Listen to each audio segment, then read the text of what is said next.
BJP parliament ఎన్నికల మేనిఫెస్టోను విడుదల చేశారు. ఢిల్లీలోని పార్టీ కేంద్ర కార్యాలయంలో ప్రధాని నరేంద్ర మోడీ విడుదల చేశారు. ఈ మేనిఫెస్టోలో 14 అంశాలను పొందుపరిచారు. సంకల్ప పత్ర పేరుతో మేనిఫెస్టో రిలీజ్ చేశారు. కేంద్ర ప్రభుత్వ పథకాల లబ్ధిదారులకు, చిరు వ్యాపారులకు మోడీ మేనిఫెస్టోను అందించారు. అయితే ఈ మేనిఫెస్టోను రక్షణ శాఖ మంత్రి రాజ్నాథ్ సింగ్ నేతృత్వంలోని 27 మంది సభ్యులు ప్రత్యేకంగా రూపొందించారు. దాదాపు 15 లక్షల మంది అభిప్రాయాలను సేకరించారు. మహిళలు, రైతులు, యువత, పేదలే అజెండాగా మేనిఫెస్టోను తయారు చేశారు. ఈ కార్యక్రమంలో కేంద్ర హోంమంత్రి అమిత్ షా, ఆర్థిక మంత్రి నిర్మలా సీతారామన్, పార్టీ జాతీయ అధ్యక్షుడు నడ్డా, రక్షణ శాఖ మంత్రి రాజ్నాథ్ సింగ్ పాల్గొన్నారు. దేశం కోసం, పార్టీ కోసం మోదీ సమయం కేటాయిస్తున్నారని, ఆయన నేతృత్వంలో దేశంలో అభివృద్ధి పదంలో పయనిస్తోందని చెప్పారు. దేశంలో తమ ప్రభుత్వం హయాంలో 25 కోట్ల మంది పేదరికం నుంచి బయటపడ్డారన్నారు. సామాజిక న్యాయం కోసం అంబేద్కర్ కృషి చేశారని, సామాజిక న్యాయమే లక్ష్యంగా అంబేద్కర్ రాజ్యాంగాన్ని రూపొందించారన్నారు నడ్డా.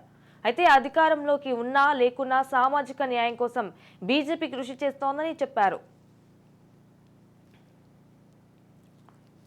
దేశంలో 4 కోట్ల మందికి పక్కా ఇండ్లు నిర్మించామన్నారు నడ్డా. అయితే వచ్చే 5 ఏళ్లలో దేశానికి ఎలా సేవ చేయాలన్నది మేనిఫెస్టోలో ఉంటుందని తెలిపారు. సబ్కా సాత్ సబ్కా వికాస్ లక్ష్యంతో తమ ప్రభుత్వం పనిచేస్తోందన్నారు. 3 లక్షల కిలోమీటర్ల గ్రామీణ రహదారులు నిర్మించామని ఆయన చెప్పారు. ఏం చెప్పామో అదే అమలు చేశామన్న నడ్డా, జమ్మూ కాశ్మీర్లో ఆర్టికల్ 372 రద్దు చేశాము చెప్పారు.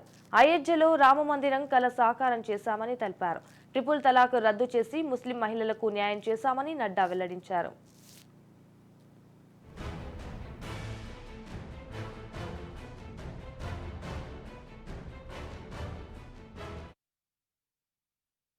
इस क्लियर मैंडेट को प्रधानमंत्री मोदी जी ने गांव के लिए, गरीब के लिए, वंचित के लिए, दलित के लिए, हमारी महिलाओं के लिए, हमारे युवाओं के लिए, हमारे किसान भाइयों के लिए और हमारे वंचित भाइयों के लिए उनको समर्पित किया। और उसी तरीके से अगर मैं गांव की बात करूं तो आज गांव, मैं यहां प्रधानमंत्री जी थोड़ा समय जरूर लेना चाहूंगा, लेकिन मुझे याद है 1993 में मैं पहली बार विधायक बना था। उस समय हमें अपने विधानसभा क्षेत्र में लगभग 90% के गांवों को घूमने के लिए पैदल जाना पड़ता था। आज हम कह सकते हैं कि ग्रामीण सड़क 3,80,000 किलोमीटर की ग्रामीण सड़कें बनी हैं। ऑल वेदर रोड बना और ऑल वेदर रोड के माध्यम से पक्की सड़कें बनी। आज हमारे इलाकों में कोई ऐसा गांव नहीं रहा जहां हम पक्की सड़क से पहुंच नहीं सकते हैं। यह बदलता भारत की तस्वीर हमने देखी है। उसी तरीके से अभी 60,000 नए गांवों को पक्की सड़कों से जोड़ने का काम हुआ है और ऑल वेदर रोड्स बनी है। कभी हमने कल्पना नहीं की थी कि गांव का सशक्तिकरण होगा, कभी गांव में भी कोई ऑप्टिकल फाइबर पहुंचेगा।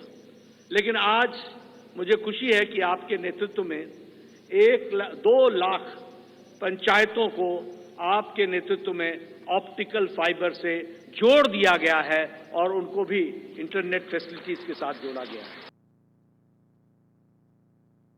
इस क्लियर मैंडेट को తమ మాటలు చేతల్లో ఎలాంటి తేడా లేదన్నారు కేంద్ర రక్షణ శాఖ మంత్రి రాజ్నాథ్ సింగ్. విశ్వసనీయతే తమ బలం అన్నారు. 2019లో తీసుకున్న సంకల్పాలను పూర్తి చేశామన్నారు రాజ్నాథ్ సింగ్. అయోధ్యలో రామాలయం నిర్మిస్తామని చెప్పి పూర్తి చేశామన్నారు ఆయన. సమ్మిళిత అభివృద్ధి గురించి, పేదల అభ్యున్నతి గురించి గత మేనిఫెస్టోలో చెప్పిన హామీని నిలబెట్టుకున్నామని వెల్లడించారు.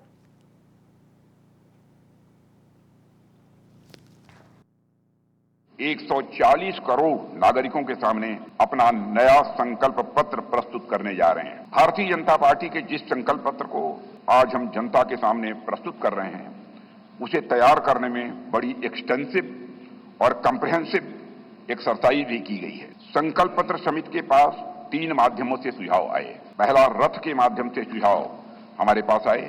दूसरा, संस्थाओं और व्यक्तियों द्वारा पार्टी संगठन के माध्यम से सुझाव आए, हम तक पहुंचाए और बड़ी संख्या में ऑनलाइन इनपुट्स भी हम तक आए। करीब 10 लाख सुझाव वीडियो के माध्यम से आए हैं, जिसमें समाज के अन्य पिछड़े व कमजोर वर्ग शामिल हैं। इसी तरह जीवन और गवर्नेंस के जुड़े मुद्दे के 14 सेक्टर में बांटा गया है इन्हें। और इनमें पहला है विश्व बंधु, जिसमें भारत के अन्य देशों के साथ संबंध की बात की गई है। फिर है सुरक्षित भारत, जिसमें भारत की आंतरिक और बाह्य सुरक्षा का भी। तीसरा है समृद्ध भारत। चौथा है ग्लोबल मैन्युफैक्चरिंग हब। पांचवां वर्ल्ड क्लास इंफ्रास्ट्रक्चर।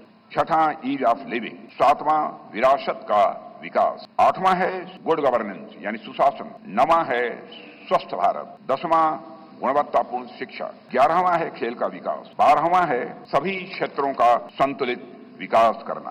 13वां है इनोवेशन एंड टेक्नोलॉजी और 14वां है सस्टेनेबल इंडिया, जहां पर्यावरण से जुड़ी हुई बातें हैं। हमारे संकल्प पत्र का हर संकल्प मोदी की गारंटी से युक्त है। मित्रों, आज भारतीय राजनीति में मोदी की गारंटी 24 कैरेट सोने जितनी खरी मानी जाती है।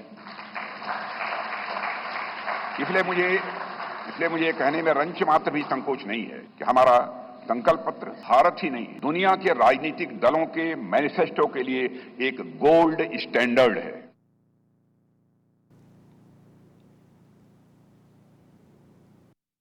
लाखों लोगों ने भारतीय जनता पार्टी के प्रति अप्रतिम विश्वास रखते हुए जो सुझाव भेजे, इस संकल्प पत्र को बनाने में सक्रिय भागीदारी निभाई, इसके लिए भी देश के लाखों ऐसे सक्रिय नागरिक, अभिनंदन के अधिकारी हैं, मैं उनका भी धन्यवाद करता हूं। मोदी की गारंटी है कि जन औषधि केंद्रों पर 80% डिस्काउंट के साथ सस्ती दवाएं मिलती रहेगी।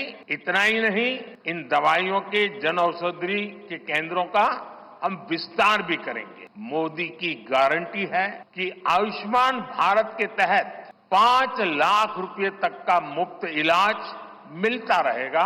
मोदी की गारंटी के इसी क्रम में भाजपा ने एक बहुत बड़ा निर्णय लिया है। ये निर्णय 70 वर्ष की आयु से ऊपर के सभी बुजुर्गों से जुड़ा है। आज जो बुजुर्ग हैं, उनकी बहुत बड़ी चिंता होती है कि बीमारी की स्थिति में इलाज का खर्च कैसे आएगी, और ये मध्यम वर्ग परिवार को ज्यादा होती है। अब भाजपा ने संकल्प लिया है कि 70 वर्ष की आयु से ऊपर के हर बुजुर्ग को आयुष्मान योजना के दायरे में लाया जाएगा। 70 साल के ऊपर के हर बुजुर्ग, चाहे वो गरीब हो, चाहे मध्यम वर्ग के हो, चाहे उच्च मध्यम वर्ग के हो, ये एक नया दायरा होगा जिनको 5 लाख रुपए तक के मुफ्त इलाज की सुविधा मिलेगी। साथियों, भाजपा सरकार ने गरीबों को 4 करोड़ पक्के घर बनाकर दिए हैं। अब जो अतिरिक्त जानकारियां राज्य सरकारों से मिल रही हैं, क्योंकि परिवारों के विस्तार होते हैं, एक घर से 2 घर बन जाते हैं और खुद नया घर बनाने की शक्यता, संभावना नहीं होती है, तो उन परिवारों की भी चिंता करते हुए हम 3 करोड़ और घर बनाने का संकल्प लेकर के आगे बढ़ेंगे। अभी तक हमने सस्ते सिलेंडर घर घर पहुंचाए हैं। अब हम पाइप से सस्ती रसोई गैस घर घर पहुंचाने के लिए तेजी से काम करेंगे।